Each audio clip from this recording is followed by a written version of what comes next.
हुजूर अक़दस सल्लल्लाहु अलैहि वसल्लम की खिदमत में हाजिर हुआ और अर्ज करने लगा कि या रसूलल्लाह सल्लल्लाहु अलैहि वसल्लम, मैं बहुत गरीब हूँ, मुझे कोई ऐसा अमल बताएं कि मैं अमीर हो जाऊं और मुझे गुर्बत से निजात मिल जाए। तो हुजूर अक़दस सल्लल्लाहु अलैहि वसल्लम ने उस शख्स को कहा कि चावल खाया करो। तो वो शख्स ये इरशाद सुनकर चला गया और कुछ देर बाद एक और शख्स आप सल्लल्लाहु अलैहि वसल्लम की खिदमत में हाजिर हुआ और कहने लगा कि या रसूलल्लाह सल्लल्लाहु अलैहि वसल्लम, मेरे पास इतनी दौलत है कि मुझसे संभाली नहीं जाती, मुझे कोई अमल बताएं कि मेरी दौलत कम हो जाए ताकि मैं इसे संभाल सकूं। तो उसको भी रसूलुल्लाह सल्लल्लाहु अलैहि वसल्लम ने ये फरमाया कि चावल खाया करो, तुम्हारा मसला हल हो जाएगा। वो शख्स भी कुछ देर बाद चला गया तो बाकी असहाब ने आप सल्लल्लाहु अलैहि वसल्लम से अर्ज किया कि ये बात हमें समझ नहीं आई कि जो शख्स गरीब था उसको भी आपने चावल खाने को कहा और जो अमीर था उसको भी आपने चावल खाने को कहा। तो हुजूर अक़दस सल्लल्लाहु अलैहि वसल्लम ने फरमाया,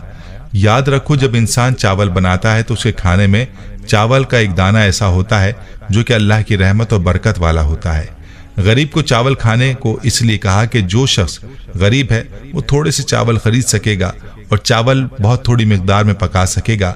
और जब खाएगा तो वो एक एक दाना संभाल कर खाएगा और इस तरह वो रहमत और बरकत वाला दाना उस गरीब शख्स के पेट में चला जाएगा और ये उसके लिए उसके रिस्क में बरकत का सबब बनेगा। जबकि जो शख्स अमीर है वो चावल ज्यादा पकाएगा और जब खाने के लिए चावल निकालेगा तो भी ज्यादा निकालेगा और कुछ खाएगा और कुछ जाया करेगा। इस तरह से वो उस दाने को जाया कर देगा जो बरकत और रहमत वाला दाना होगा, लिहाजा उसके रिस्क से बरकत खत्म हो जाएगी और इसके रिस्क में कमी का सबब बनेगी।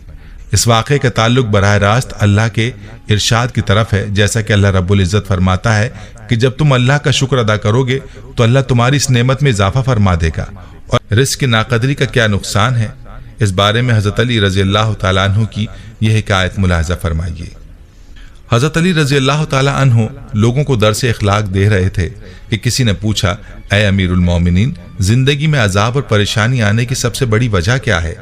बस जैसे ही ये पूछा गया तो हज़रत अली रज़ी अल्लाह अन्हु ने फरमाया, ऐ बंदा खुदा, अचानक से अजाब आने की सबसे बड़ी वजह अल्लाह के रिस्क की बद्दुआ है। तो वो शख्स पूछने लगा, या अली, रिस्क की बद्दुआ वो कैसे?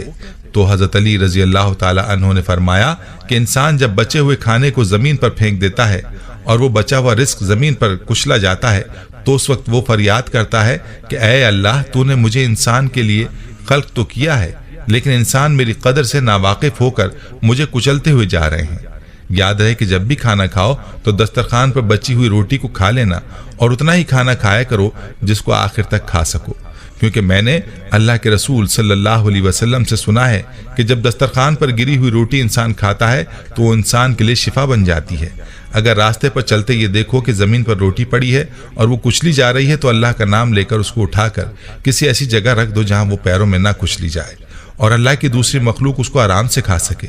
ऐ शख्स, इस अमल से अल्लाह का रिस्क तुम्हारे लिए दुआ करेगा और रिस्क की दुआ अल्लाह कभी रद्द नहीं करता।